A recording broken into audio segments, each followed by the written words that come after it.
Going to show you today the DashDaq XL. It's a nifty little data logger, OBD2. Some interesting things about it versus other data loggers is, one, it's kind of always on. If I hit the power button here, it comes on. Interesting, so it's always connected, so there's no issues of connection, unlike some other data loggers aren't connected otherwise. Apparently it's sitting in a really low power state, and you are able to turn it off completely if you were to park your car for a long period of time, but it's in a low power state. I've never had any issues with it. Apparently won't run your battery dead. So I'm going to go ahead and turn on the car. One thing that I had with previous data loggers is that while starting the car, they would turn off during the start cycle. So we'll go ahead and see what happens here. Immediately starts pulling OBD2 and pulling in data. Now I have this as a screen that I like to watch. It has 9 data parameters and some good stuff for tuning. But sometimes maybe you don't want to watch all that. Maybe sometimes you want to watch fewer parameters. One of the cool things on the DashDaq is that you can just select, there are a bunch of different screens, and I can move over to this screen right here, which is just going to display knock and AFR. Now one of the cool things is I have this knock sensor set up, which right now, if it looks like it's vibrating a little bit, it is. Car's hard motor mounts.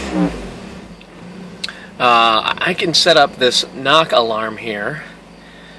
It's as simple as going in, just pressing it, and changing whatever parameter. If I don't want this to be knock, I can go in and say I want it to be whatever, like let's say, you can see there's a million things in here.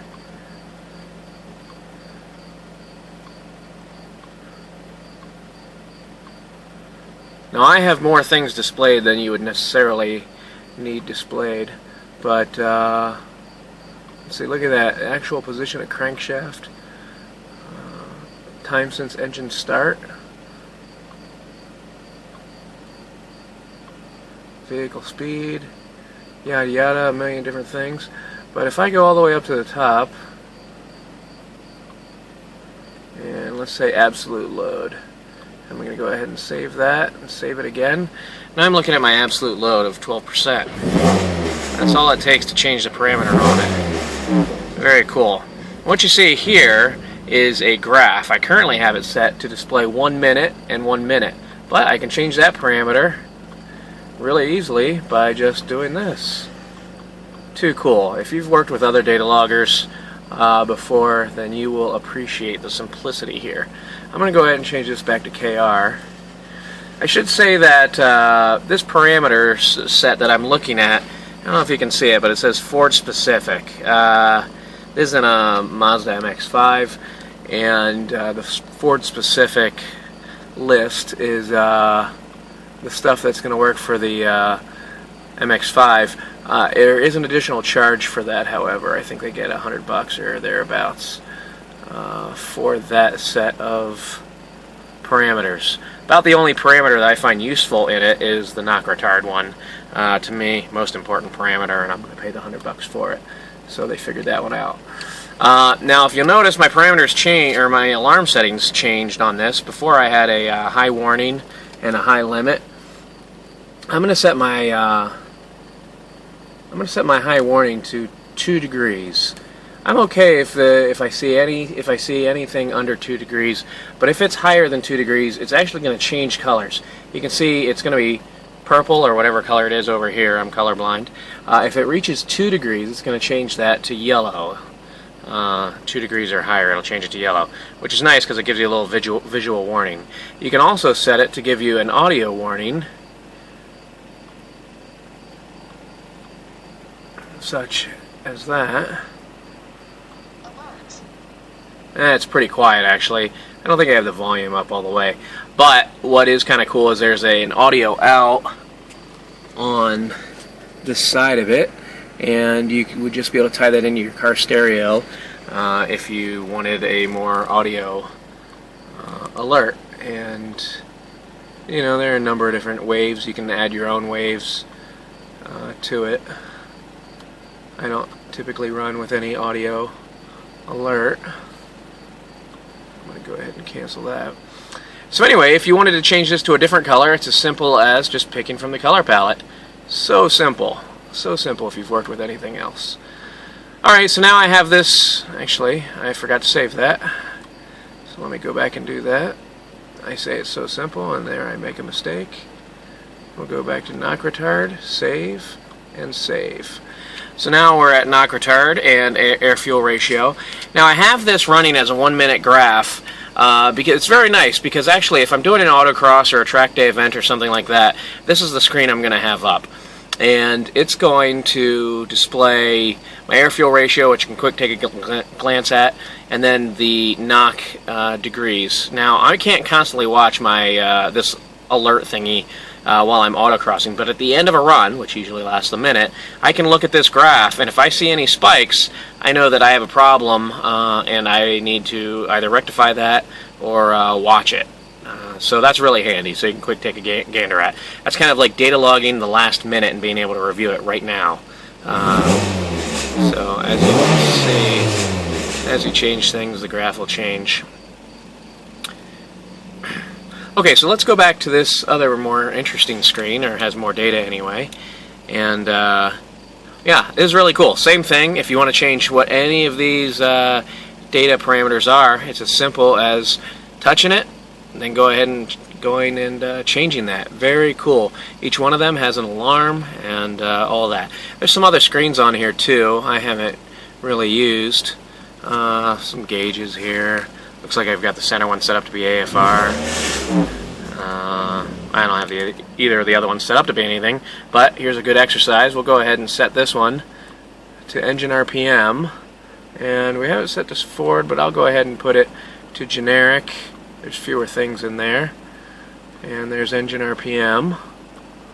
And my red line is actually 7,200.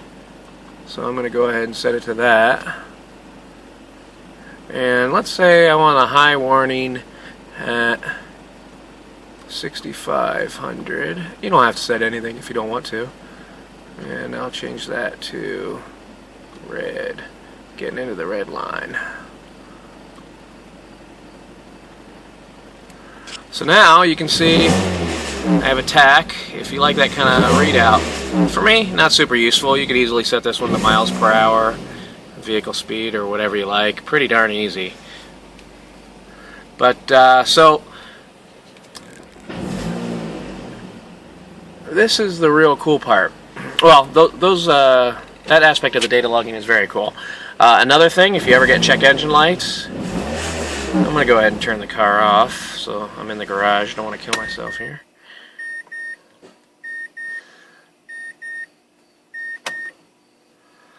So if you ever get a check engine light, it's as simple as, let's see, here's where we were. I'm going to go ahead and put it on the gauge that I've been driving around with for tuning. Or also, here's what I typically will drive around with. All you got to do is hit exit, diagnostics. I'm going to go ahead and put this on Ford specific. Read the codes. Currently, there are no codes. That's all there is to it. If I wanted to clear it would display what it is with a definition also. And then if you want to clear it, you just press the button to clear it. And it'll clear them. Very cool. Also, for data logging, you can actually do a number of different things. This will save in CSV, which is readable in Excel. This Pro CSV is as well. This LogWorks diff, that works with Innovative Motorsports diff type files using their LogWorks program, which is actually free, which is pretty cool. The Ztronics is a different thing. I can explain it another day. This is one super cool thing here too. Signals. Now, unlike a lot of other data loggers, when you're displaying some information on the screen, that's all you're going to log. So if you wanted to display 16 parameters, or if you wanted to log 16 parameters, you need to have 16 on the screen. What the DashDaq XL does, actually, is you can set these parameters. All these parameters are always going to be recorded, no matter what I have displayed on the screen, whenever I'm data logging. So all of these are I don't have to be looking at any of these things in order to data log them. That's very cool. It's also going to record whatever else I have on the screen And so you can actually record. It'll do 16 parameters here, and then I believe a total of 32 total logged. Of course, that'll degrade your sample rate a little bit, but it's got a really fast sample rate, so no worries. I'm going to go ahead and exit that. Another kind of cool thing is you can prefix your data logs so that when you get your Excel file, they can have something on them. I'll go ahead and do my initials with an underscore after it and save that. Okay, now we're going to start data logging. So I'm going to want to record these screens because this is what I drive around on typically as I'm tuning the car, so we can observe the long-term fuel trims, etc. It's as simple as hitting Start Log, which you actually have to hit, and you can see it's got the prefix of AMD, which we had already set up, and a file number. What's interesting, it also tells you how much capacity is in your memory card. It's ending the log is as simple as hitting end log, and you're done. Now let's say you want to start again. Boom. You can see that it is sequentially numbering the logs, so you don't have to create a new file name or anything. It does that automatically. That's a godsend over other data loggers out there. I'm going to go ahead and end this log now. Just that simple. So that was 2 data logs, very short obviously. You can drive around for hours and hours and hours with the memory card. I like to turn this off typically before I remove the memory card, but the memory card is right here. It's just an SD card. I'm using a 1 gig, which is humongous for the amount of data that's stored on it. You don't even ever have to wipe it really. So I'm going to insert that back in and then go ahead and turn it on. And it's got a couple other very cool things. In the performance, I haven't tried any of these yet, but you have acceleration tests and whatnot. I imagine they're cool. They're going to use your vehicle's speed and etc. to determine the performance. Another very cool thing is it actually has a clock in it, which some data loggers don't. So your timestamps are actual timestamps. I think that's pretty darn cool. And yeah, it's very nifty. There's a whole lot of other advanced gadgets that you can have it do. You can do a math calculator, calculate your instant fuel mileage or any of that kind of stuff. I'm actually using one of the math calculators to calculate air-fuel ratio right now. You can dumb down the sample rate by using their calculators. Very cool stuff, very sophisticated. Anyway, actually I should show one more thing. If I go into setup, one of the more amazing things that they do here is you can back up your gauge configuration. So you spend quite a bit of time figuring out what you want to data log and how you want to display it and everything like that. You can just back it up. You can back up the configuration file. You can back up the signals that you're looking at. You can back them all up to the SD card. You could then conceivably just copy that SD card, send it to a buddy. He can stick it in a DashDaq XL and be looking at the same configuration as you've got set up. Very handy if you're a tuner and you've got customers that you want to set up a certain way. You can format the SD card, yada yada. You can install other themes to the DashDaq as well. Let's see what themes I have. I currently run night. I like it. It's easiest on my eyes. But they've got some crazy stuff in here. If we look at sport, now we're going to go to the gauges. You can see it's a whole other thing. And what's actually kind of cool is that Drew Technologies, the manufacturer of DashDaq, gives you a skin editor so you can make custom gauges. You can actually match the interior of your gauges. I've seen some very cool BMW M-Power gauges. Let's see what else is in here. I don't use these. The blue's a little harsh on my eyes. I actually have thought about modifying them though, because they're cool looking, and make them green or red or something. Anyway, very cool. So I'm going to go back and change that theme back to what I like, the night. And yeah, there's a number of other things that you can mess with. I find that the brightness, there's auto dimming is very excellent. The only time it's got a problem, here's your sensor right here, your photo sensor, is in direct sunlight. For whatever reason, it tends to go completely dim. So if you're driving with the top down, as I often do, with the sun to your back, the screen can actually go completely black. and it's dimming out. If you go in and manually set it to brightest, you'll then be able to read it. So driving around during the daytime, if you're going to be top down quite a bit, sometimes I'll just set it to brightest, but most of the time I'll set it to auto because it's pretty easy on the eyes. But yeah, that's the DashDaq.